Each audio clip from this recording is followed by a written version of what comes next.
got to like give me some nod. And we're back.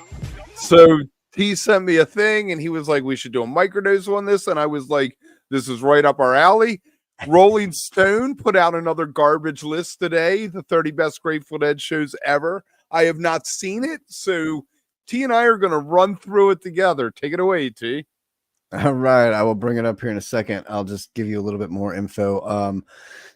Yeah, it's by looks like 1, 2, 3, 4, 5, 6, 7 writers on it. Put it together. Not a lot of surprises. I mean, we'll go through it, Kev, and give our opinions. Obviously, I think you all know what number 1 is. It's not a shocking surprise. But yeah, National Center 93. No. I think it's on there though. There's some good ones on there though. It's just interesting. I wonder, I mean, I guess it's to celebrate the 60th, which is kind of weird. It's coming out now and not, I mean, I guess 2 weeks later is they figured was enough time. I don't know. It's weird that it's wasn't last week or during the whole celebration and everything. So season on time to do that. Well, they're riding the wave. They're riding the shark wave. Keep going. Yeah. You know, I'm surprised they didn't do a follow-up to this and done like, or will do a follow-up that are like the 20 best Dead and Company shows of the last, what we should do is the 30 best fish shows. Yeah. We could do that. We need rules. No fests. No fests. Which, speaking of today, it would be all fest because they're 3 set shows. Yeah, I mean, sometimes, yes, but there's sometimes those aren't the best sets, though. There's a song or two in that set. Last Saturday, the anniversary of the last Saturday tomorrow might be. All right, let's look at this. And I will say, though, that I was going to say that the thing about that was that secret set that night was the best thing I've ever seen them do live. So that would always be ranked number 1. For me, wait till I dig up my tweet from last year before the second set Saturday night that I was like, this is the best fish show ever, and they hadn't even played the second set yet. So. Yes. Anyway, all right, let's bring up the list and get into it now that we've gone type 2 already, getting way now off. Now that everybody's clicked off. All right, let's get into it. Do we know any of these names? Do we know? I know Rob Sheffield. I feel like I've heard that name, but I don't know any of these other people.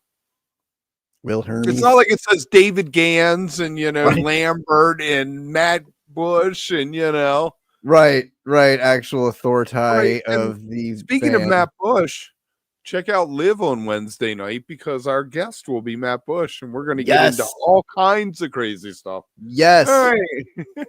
Yes, one of our faves. I love. All right, 2,300 concerts is nothing these days, though. When you think back, like Humphrey's way past that 5 years ago. Right? Yeah. All right, so basically your same old setup with everything, blah blah. No 2 shows. All right, Berkeley, so we start. All right, Halloween '84, right?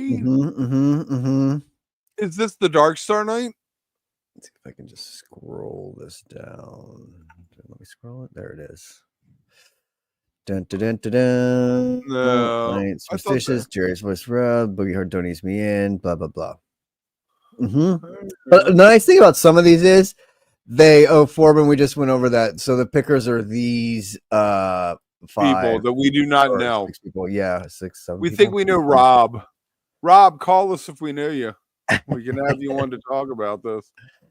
All right. So yes, I felt like the '84 Berkeley shows were where the Dark Star came out with the NASA pictures. Somebody tell me I'm not crazy. Dark Star 99 at Hampton. I like Hampton. What I was going to say is I like that some of them have the link to the show. Listen here. Right. Yeah, so that's kind of cool. Like I love that you can just be like, oh, sweet, I'm going to go listen to this now. And do it. That, I mean, without a doubt, that one's in the top 30. But, I mean, isn't that in the top 20? I mean, that was the end of the Keith and Donna era. Keith was nodding out at the keyboard. Donna and Keith were fighting, screaming at each other backstage, but I think it came through in the performance. Oh, there was fire this night. Yes. I agree. I'm surprised it's that far back. We'll see what else is up here. The Raven Knight. They were doing nitrous on stage. Nevermore. They were doing nitrous on stage. That's perfect. Good for that. What is that? 28? That's way at the top. Good for them. For including that. Which one of these people including it? I bet it's our guy Rob. Rob Sheffield. Yes, thank you, Rob. We love you, Rob. Where are you at, man?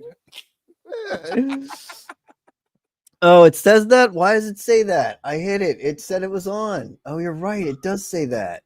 Why does it say that? It isn't one over there? Now it is.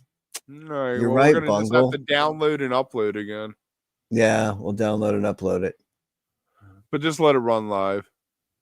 Weird. It's Amateur Night. Welcome to Amateur Night. It still hasn't figured out that getting it to go. See, it did what happened the other night when you tried to do it during Live, was it? Or whatever it was? Yeah. Okay. Anyway, back on point. Oh, they don't have a link for that one. No, it was the Sturgill. It was the Sturgill microdose. The Sturgill. Yeah. That's what it was. See, it's the microdose. My ass. You know, the night before that, Baltimore Civic Center show, they played Hartford, I think, or New Haven or something, and they did the earthquake space where they were like San Francisco in ruins, the Barnaby Coast, and Phil was talking about the great San Francisco earthquake. All right, let's go on. There we go. It is not a retread article. It came out today, actually, celebrating the 60th anniversary. So this is a new list that they just put together. If you're asking, new list. Hampton 86. Hey, no, Bungle, thank you for telling us that. Because rock, I didn't have it up and now I thought it was on. So thank you for doing that. It's not a bother at all. Mr. Bungle? We appreciate you a ton. Me and Mr. Bungle are going to have a couple beers if he drinks one day. And if not, a couple smokes or just a coffee. If not, a couple something, a couple milks. I mean, whatever. So here you go. Hampton's 86, Kev, 27. Every Hampton show was special. I mean, there's I think it's one of like the fourth or fifth. No, it isn't in the top 6 because I was doing the top 6 venues the other day. But Hampton is definitely in the top 10 most played venues for the Grateful Dead. There you go. This is funny, though. It says one of the longest layoffs ever for a Dead original, 777 shows without a box. That's nowhere near the record, though. They revived New Speedway Boogie after 1371 and waited 1588 between Louis. We always talk about fish gaps. Does Louis count? I don't know. I mean, I guess. No, because when Pig did it, it was like a little one-off weird thing, and then Brent brought it back for 2 or 3 Right, shows. but we still do the same thing with Fish, like Sabotage. They've only played it twice, and you're like, this time, and there's that gap. So, yeah, I mean, it counts. Even though it's a cover, it's not, man. It's a different New category. Speedway was the bigger news. Totally. There you go. Yeah, Dane I agree. County. I agree. This was in the cocaine days, and that's true. Who said this? Angie. Good for you, Angie, because that Black Peter is the first thing that pops into your head. Yep. And I was gonna say, yes, the cocaine, the snowstorm is an appropriate way to start this off. Yes. Swept through Madison. She could have said blew through Madison, but yes. Exactly. It's fantastic. So they've been pretty good so far. I mean, I think the one earlier was a little egregious and should have been up higher, but yeah, these are good for in the 20s. Oh, Donna. Red Rocks. Red Rocks 78. You know what? I feel like this show is overhyped because there was such a good recording of it. I mean, when I first started taping, that was one of the first things I picked up from someone else because they were like, you might not know this, but it sounds great. And then I'm passing it off to everybody because I'm like, you might not know this, but it sounds great. So, Yep. I think that it got hyped more than it should have. Even though it's a really solid performance, I would say that from 78, the spring tour with the Close Encounters up in Oregon to close the tour would have been the one. This is one that I think you actually, because I've never been a huge fan of the Red Rock shows. Like, I like them, but they never really, I don't know, for what it... The 85, man, the 85 was cool with the shakedown, crazy figure. Yeah, I do like I like the eyes, like it says in this one, and the estimated, and it's a great show. This is one, though, that I could almost push back to like a 27 or a 28 and not be offended at all by that, and then move some of those other ones forward or see what's coming to move back into these slots. But this one you could actually move back. I wouldn't be offended by it, but I'm glad it hits at 25. That's not a terrible spot for it. So I think Werewolves Fall Squarely is the song that was most recent to when they started covering it with Broken Arrow being because Broken Arrow came out in 89 and by 92, I guess Phil was doing it. Yeah. All right, Winterland 70. Dude, 73 has so many great shows. Yeah, I know. I really have to think long and hard. I mean, look at all the songs they list, right? But if you look at any set list from 73, you're getting a list of songs like that. So I don't know, Will. I know. The 73, 74 were the peak years. I would say that probably 10 of, in the top 10, there should be 3 or 4 from those 2 years as their best shows ever. Before we even get there, because I was firewalled. We had to wait for somebody who had paid to look at the article to actually let me say it. The old firewall. Right. That's right. Here comes Sunshine. That was another great breakout. When they busted that out in 93, I guess Vince was the catalyst for that. I was at that show. Right. Crowd went nuts. That was amazing. Wild. The crowd went wild. Ooh. Now we're talking. 223, 93 at 23. Look at that. All the 2 3s line up in this one. That's a good. I wonder if they did that on purpose. They're like, let's just put it at 23 because it fucking fits perfectly there. I mean, I'm glad that a show that was post Hornsby, post Brent, got this high. Yeah. Now, did they have this was Ornette Coleman night, right? Yeah. There it is. Or right. Yes. So and the final night of Wolf. Right. We did a whole video about 5 sax players and a flautist who played with the Grateful Dead. That's right. Yes. Yeah. I think we named most of them there. Branford, David Murray. Clarence Clemens, the big man. Yeah, so was it? Yeah, 23 and 23. All right, 93 and 23. That's a solid call. Yep, I agree. Did not know this show. 67. 366 was a gem. It's like booming into psyched band. 67. Maybe the show that inspired Robert Hunter to pen the lyric to Dark Star. I'm going to have to dig that up. We're going to have to put a big exclamation point or question mark there with that. On 22. Interesting. Primal Dead. Fantastic. 67. Now, total Primal Dead. If that was Rob, then I'm going to stalk Rob tonight. No, it's WH. I will say it's an interesting jump going from 93 at 23 to a 67 show at 22. You know what I mean? Like that's quite a it speaks volumes to who they were and like in that ranking as well. That's crazy. Nice. Enjoy the Cannabis Festival. I wish I was Cannabis Festivaling today. Cannabis Festivaling. Or Dark Star Orchestrating for 60 beans. 87 Red Rocks being there had to be awesome. Jeez, yes. Yeah, my God. That was like the real throwdown. You talk about Fish playing there. Right. Speaking of Fish playing there, on Tuesday, join us for Wook Club. Over on Volume for all access members. We're going to do a private thing, and it'll eventually come out. Englishtown. Now, Michael, what's his name? Falzarani? Is that his name from Hot Tuna, who played with Yorma for years? Has something called the Englishtown Project, where the band only does Marshall Tucker, New Riders of the Purple Sage, and Grateful Dead covers, because they're the 3 bands that played at this show. Huh, that's awesome. It's called the Englishtown Project. It's fantastic. I love that. So fantastic because they don't stray outside of what was done at that point. You aren't going to get a touch of gray or something like that, Right. That's awesome. That is fantastic. Dude, if I was, what I would have put on here though?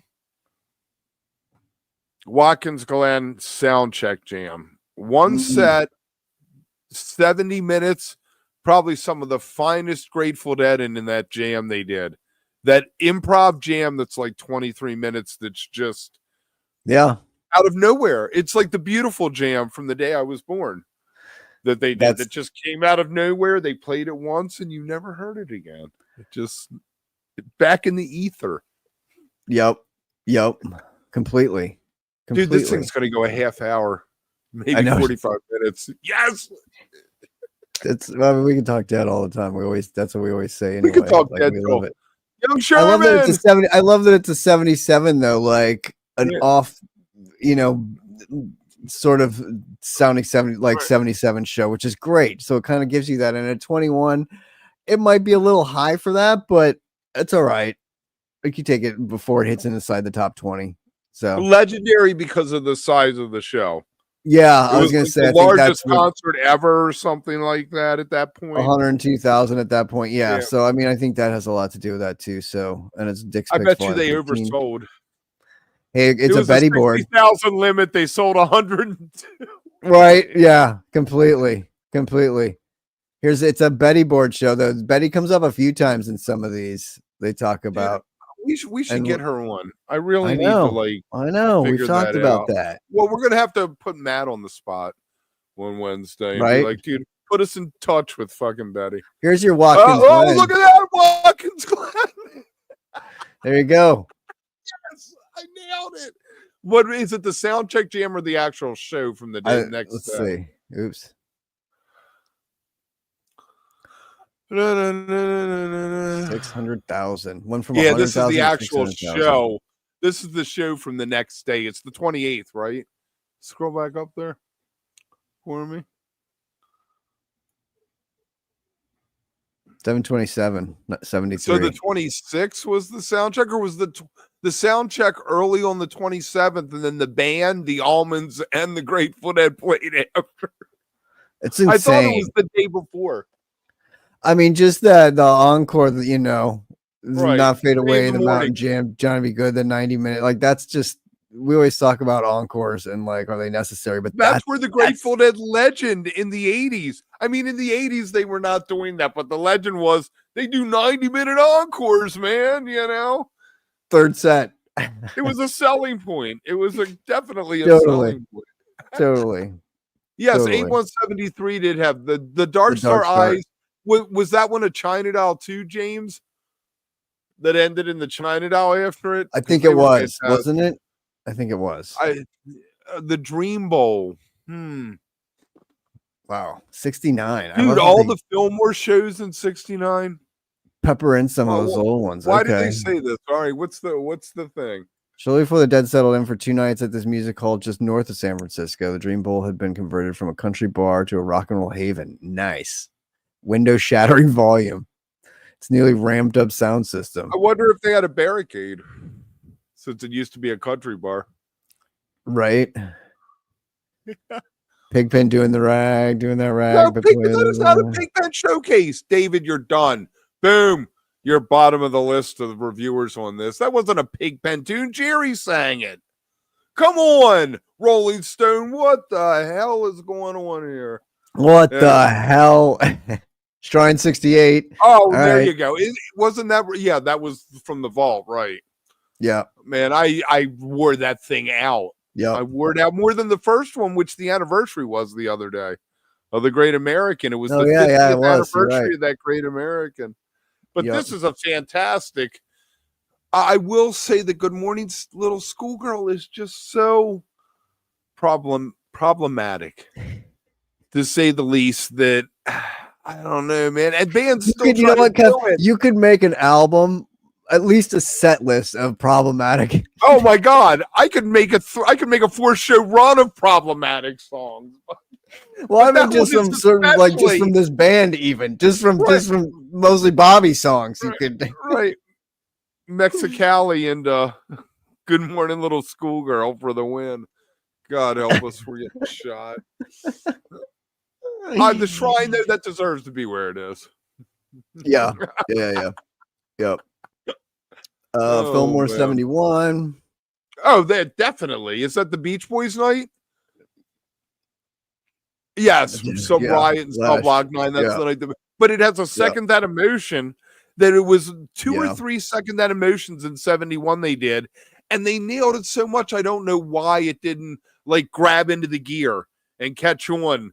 You know, it ended up years later. Well, not that much later with Saunders and Garcia and Vitt and Khan doing the Second That Emotion with those Keystone. What was that called? The Keystones, and then they did the Encores and Volume 2 and Volumes 3 and 4 and coming soon, Volumes 6 through 8. The Keystone shows. The Beach Boys thing sucks. It was almost like they came on stage like the Joan Baez in 82 when they were like, will you leave already? I mean, where's Brian when Wilson, they had, so of course. Right, when they had Suzanne Vega come out in 89, yeah, they loved it. They let her plug in a guitar. They let her turn around and tell the drummers when to start. I mean, she was like, they were like, we are your band, Suzanne. All right, what do we got next? Where are we going? 75, San Francisco. That we just mentioned. I mean, this is one of the greatest. I tell you what, this gets the adulation it deserves, not only for the playing, but it was weird because it was a one-off. They were basically playing what they had been recording, right, straight through. That's what it was, but it was that one from the vault that with the invitation on the front that ended up in everyone's car all over the place that is, I think, vaulted this to where it gets, 16 are we at? Yes. 16, right. Yeah, the Eyes is fantastic, John. The Eyes is 75 was weird, James. Yeah, 75. It was. And it was the Bean. That's when the Bean came out, was 75 at that Golden Gate show. That's right. Oh, my birthday. That's the day I was born. That's perfect. That should have been in the top 10. Number 15, Kev. I mean, probably the best Dark Star, one of the best, not the best, one of the best Dark Stars ever. But I'll tell you, you want to hear the weird little story? They did this thing during the show where they showed pictures on the screen and they wanted the audience to concentrate on the pictures. And they had a guy 20 miles away trying to use ESP to see the pictures, right? And my story is, while I was being born, this was all going on and some of that energy ended up, with me being born, and then there I wasn't. I was like hooked from the minute I came into this plane of existence. Kev caught some of the energy. Yes, that's my story. That is but the Beautiful Jam, again, is one of the most unique and incredible pieces of music that was ever created in the moment, and you never saw again. Mm-hmm. And there was the first Warfare. I think they busted out 6 songs that night, 6 debuts. Oh, yeah. 5 including Warfare. Bertha Loser playing Greatest Story, right. Warfare. Well, Greatest Story was called Pump Song then, because they hadn't added the chorus yet. It just had the 3 verses. It's crazy. Yeah, at the age of Aquarius, William, exactly. My mother wanted so bad for me to be born in Aquarius. She was like, I'll drink vodka, whatever, just have him on the 18th. I don't want him to be a Pisces. There we go. Look at that. Oh, where's Llama when you need him? No. Look at that shot, though. What a great picture. That is incredible. That is just a fantastic. Beautiful. Rock your brain. You can feel your brain rattling.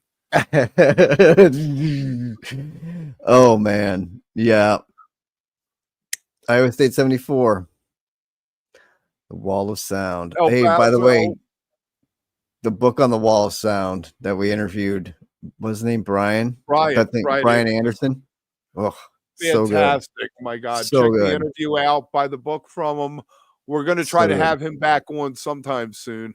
We're figuring that the Dead and Company are going to announce Fear for next year within the next couple weeks. So once that happens, we'll try to get him back on and see what's going on there. 73-minute selection is available. Road trips, all right. Yeah. Again, it's so hard with this period. I'm glad that somebody put down their foot and said, this is the one. This one deserves to be this high from this. Because, like, what did I was calling 10? 14. The top 10, at least 4 would be, yeah. Yeah. All right, what we got next? Yep. Matrix 66, another oldie. That's number 13, little spooky. So many songs that, like Big Boy Pete, they played again in like 84 or 85. That popped back up for one night at the Kaiser, I think. Yep. I don't know, man. I don't know if 66 stuff deserves to be in this list. Only because it was so raw. It's kind of like background material for getting to something like late 67 where they totally latched on and they'd gone through all these songs and they weren't playing them anymore because they learned what they needed from them. They ran through them 10, 15 times over the first year, and we pull what we needed from Yonder's Wall, and we're going to throw a couple seconds into Dark Star just to build something. But that's why I like hearing, like it says here, like with the Viola Lee and the Cream Puff War. That's why I like hearing these, because they haven't quite gotten to what it would become, but it's the spark of like exploring that jam and like getting to that and be, oh, you know what? There's a lot of space in here that we can.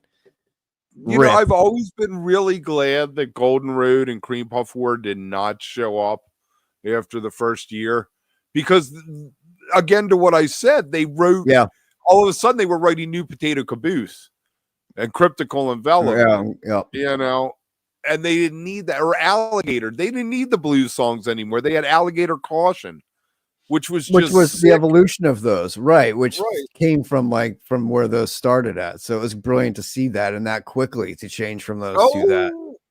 There you go. 10-9. Oh, that's not the one I was at. I went the first night. Brent. Oh, Brent. Mm-hmm. The gruffy personal song. I love that. Gruffly personal song. Yes. Wow, they're a fresh coat of paint. All I will say about these shows is they had the greatest ticket ever at that point. Your regular square ticket, silver embossed, formerly the Warlocks. And I said to the guy, can you just rip off the end? He said, no. Ripped it in half. I was like, you fucking little piece of shit, Hampton motherfucker. And I have had issues since then. And it's been I think that's where it all went downhill, T. That's where it all ever since when he ripped that ticket, you could just see your future and everything dying with it. It was one of those moments where if he just ripped the corner and given it back to you, your whole life would have changed. Everything would have been different. It would have been so good. You didn't have to be a dick and be like, no. You could have pretended like a $1 billion Wall Street traded company right now. You'd be a millionaire. I would. That's what happens. All right, what do we got next? All right, next the Dark Star. They broke Dark Star out, but the RFK 90 Dark Star is the only one that matters. This was a tape everyone had. This totally I was just gonna say this was one of my favorite tapes. I had one of my special designs on the case that I specifically colored and made like so it would stand out. So I always knew where it was in the rack because it was like red, so I could just grab it without having to like browse through the dates. Always ripped. Yes, I love the wait, where are we? 12, 11. Great. Yes, I love this show. So it's fantastic tape, and it's another one probably that is on here because of the recordings. If you go back and listen to the whole tour, I guarantee you would pull Another Night as the one that should be on here. Yeah. There Radio we go. Top 10. The classic. I mean, the Dead Ahead. That was my entry story. There was a Blu-ray store right in the mall. My mom was going into Hex to look at clothes. I said, can I go into the Blu-ray store? She said, of course. Go ahead. Actually, she was like, fuck no, you can't. I was like, I'm going to do it. And we yelled at each other. And I ended up in there. And the Blu-ray widescreen was playing Dead Ahead. Right? And I sat there from Saint of Circumstance through to the end. And I walked out and I was like, I had found my way. I was 10 years old. I was like, this is, and it was this show is what the show was on.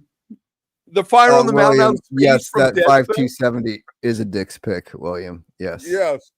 That's crazy, Kev. Why write 72, Eric? Yeah, exactly. So that's my origin story. Another part of it, you're going to get the whole thing tonight From the moment I was born to when I rediscovered. Oh, another old one. Oh, well, of course. The bird song. The best bird song they ever played. Hands down. Yes. I'm surprised it's a naked guy on a pole. But naked guy on a pole. Naked guy on a pole. Naked guy on a pole, 104 degrees. Yes. Yes. What more could you ask for? What was that, number 9? Yeah, number 9. That's our boy Rob. Good for him. Oh, of course. RFK 73. Another Almond show, another 73. We are getting the 73s rolling in here. That 22-minute eyes. Oh, this is such a great show. This show, the 73. See, again, 73. Right. And the remix of it, they released recently a copy of it, and just Phil's bass. It might be one of the best capturing of Phil's bass live on this reissue that they did past couple years. I'm not sure exactly when it happened. I was a little surprised too, Young Shaman. I thought Veneta would be up there a little bit further than 9. When I first thought of that, the first 2, I thought, yes, that would probably be Greg, up there, but no. Yes. Exactly, Greg. Have you never heard me talk about the best Grateful Dead is when there was one drummer and you didn't have one for each ear? And Billy was allowed to be the jazz drummer he is. Oh, my God. Another swinging drummer. This list is turning out a lot better than I thought it was. I like how excited you are. There's not a lot of, if you know, like, look how happy and excited Kev is. There's not a lot of like grouchy bitching, like, this is the wrong show from here and there, which I thought there would be, considering, because that's why I told him before. I was like, do you want to look at it first so you're not angry going through this? He's like, no, let's do it on the air. It'll be more fun. I'm very glad that this is how you looked at it, because yes, it's fantastic. This is a great show. Another tape that was in everyone's collection. Yep. Even if you look back, their earliest tape, they might have the 12-166, then this might be the next one. Then they'd have Harper's College 71. Then they'd have like 989 tapes, because then they were a dime a dozen at that point, you know? Yep, totally. I love it. The first show since the death of Cassidy. Neil Cassidy, right? Cowboy Neil at the wheel. All right, Bill Graham. Bill Graham was a businessman. He was he was the original middleman. And I will stand with what I said today on Blue Sky about why Dark Star Orchestra is $60 and not $30. And it starts with MM. I love this line here, though. Sound is rough, but it's fire. That's exactly what you like. That's tapes, like, you know what I mean? Like, that's just like we were talking about the other day about audience tapes with Brian from Dogs in a Pile, and about how there's like this sound audience tapes as opposed to just soundboard tapes. Right. Love it. Exactly. Nassau 90. Of course. Yeah, I mean, another you have to. When you start thinking about this, there are certain moments that, you know, are there. Yeah. Are there that need to be up here. So yeah. I mean, and the eyes here is just celebrated. It's this eyes is fantastic. What I love about a lot of these highlights is there's a lot of good eyes in them. You know what I mean? There's a lot of good eyes in a lot of these shows, which I'm a huge fan of. So I love that. And this is one of those. Well, there we go. All right, you got to do a Europe 72, and this is probably the one. Is this the show they played Playing and Dark Star? Or am I making that up? It's the one they played He's Gone. All right. There was only one show on that whole Europe 72 tour they played Playing and Dark Star the same night. 10-Minute Morning Dew. Is that probably the one on the album? Probably. That dude, if you're gonna have a side 5 and a side 6 of an album like Europe 72, it should be Truckin' and then whatever they called it, Prologue, which was the jam out of it, and then Epilogue, Morning Dew on the other side. Much better than a certain band Goose did with the second LP of their latest 2 LP fiasco. Oops, I jumped ahead. Wait, did you totally like ruin it and jump ahead? All right, 9/18/87. Is this the Morning Dew night? The what? Is this the Morning Dew Night from 87? No, it isn't. No, I don't think it is. Interesting. This is the run in 87 when they Suzanne Vega played with them the one night, I think. For the Rainforest Heaven's Door at the end, though. Yeah. Man, I tell you what, the best garden show I saw was, I only saw two, but they did Uncle John's band Into Comes a Time, into drums, which was fascinating. Cool. I'm sure you loved that. The 9/18/87 has a do. All right. That's there we go. Thank you, Rick. All right, what was this? You went past it quick on me. 3? Yeah. Oh, sorry. 2/13/70. Oh, yeah. Oh, man. I fuck you, Rolling Stone, for fucking being so damn close. That is, I mean, I might put this at like 7 or 8, but they aren't that egregious. They're not that far off. Yeah, that's the only thing. Yeah. It isn't like saying Clapton is a top 3 guitarist, and you're like, come on. I can name 97 other better guitarists than him. It's more like you could just sort of adjust where certain things are and move them around a little bit, as opposed to removing things and having to add other things. It's really a good one. Yes. It was. You're absolutely right, Eric. You're absolutely right. Yes, Eric. Yep. What does this say? Kev's bias against Goose is not to be trusted and maybe downright unprofessional. Not enough careful listening and context in his mind yet. I don't know, man. We tried to do that. We need to find that later and make it a banner at the bottom. We tried to do a thing on that new Goose album, but it was too painful to even try to get through. So there was no need to really talk about it. I did my review. Yeah, anyway, what do we got for number 2? Come on, we're coming number 2. Huge conclusion. 69 Fillmore. Oh, man. Yeah. I mean, it's Live Dead. I mean, it is the Dark Star. I can like close my eyes and hear the first few notes of that album, and you could shut it off and it would play through to the end if I was in complete silence.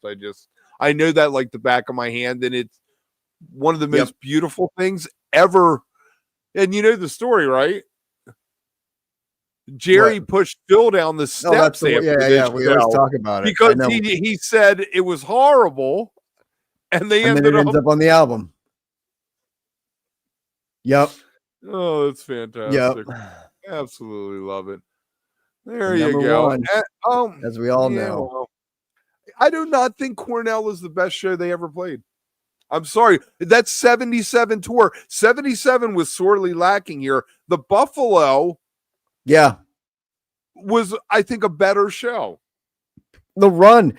This whole run, though, through that spring run, there's some really good other shows that get overlooked a lot because of this one. So, I mean, you could argue that for sure. I think it's just, there's a lot to this that makes it so special. And I mean, if you were to put it, it's obviously going to land inside the top 3, no matter where it is. So whatever, you could argue with what could push it out of 1 and put it, whatever.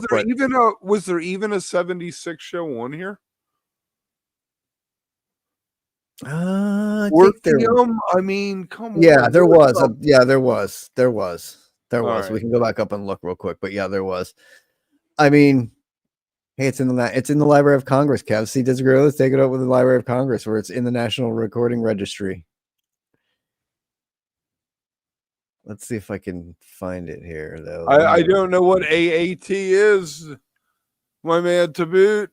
I'm sorry. I don't mean to be angry. I feel like Goose sounds like Solar Circus or Living Earth or one of those bands from the Pennsylvania, Jersey jam band era in the early 90s that were trying to make the jump from being Grateful Dead to being writing their own stuff, and a lot of it falls flat. I will give the last 2 songs, Rockdale Factory Fiction, as probably the best side of an album they've ever put down. But the other side of that album is 3 sides of stuff that track number 7 is probably the best. I love you, Taboo. I mean, Young Lion. Oh, right. I forgot that's what it was called. He has that other pod too that's named after that horrible fish song. Our least favorite Fish Well, song. is there a 76 or is that what I you're don't see one, Kev. I haven't seen one. You might be right. 76 one here. I don't think there is. Interesting. I thought there was one further up, but yeah, there's not. Interesting. That is. So that's one year that they missed. And 76 was the comeback tour. It was the comeback tour. Mission in the Rain, Cosmic Charlie. You had to put a show that had a Mission and a Cosmic Charlie in there. Has to be in the top 30. The Dancins, the Disco Dancing. Yeah. All right, guys. Yeah. We're going to run the outro. We got 3 more things we're trying to record for a bunch of festivals coming up. Yeah, and, Cornell was number 1, Eric. It was. Yes. Yeah, it was Cornell, 77. I mean, 70. Look, you can't hate it. I bought that album that they put out of it, which is fantastic, throwing it on vinyl. I mean, it sounds amazing listening to it on vinyl with good speakers and stuff. So, I mean, I'm not going to argue with that. It's a great show. I agree with you though. 73 is probably my favorite year with what you can get out of that. There's some quality shows in 77 as well that I like going. 76 though, I mean, we always talk about 76. In fact, a couple of the Wook clubs we've done were 76 because we preferred those. Well, we did one twice. We did the same show twice because you were like, I listened to the show, man, it's great, and I was like, cool, and then we did it, and I was like, we already did that show, didn't we? So you can listen to it twice. What, I'll send a hat. I'll send a beanie to anybody who can tell us what show that is that we did twice on what club. It shouldn't be that hard to figure out. Without looking now. Make a post and say I'm first, and whoever's first, we'll send you a beanie. It has a cool little W plus on it. You don't have one handy, do you? What? That was your look for a while. I have one. The beanie was a look. I know, but then Tim always does. Oh, there it is. With the volume logo on it. Yeah, that's what we need. Totally. It became Tim's look, though, so I didn't want to steal his look. So make sure if you're watching this later, leave a comment. Let us know what you think. And really, you need to go over to Volume and join our community over there. It's free. You don't have to be the all-access stuff. That's only sometimes. See you guys. Thanks for tuning in. This was fun. Let us know in the comments what you agree with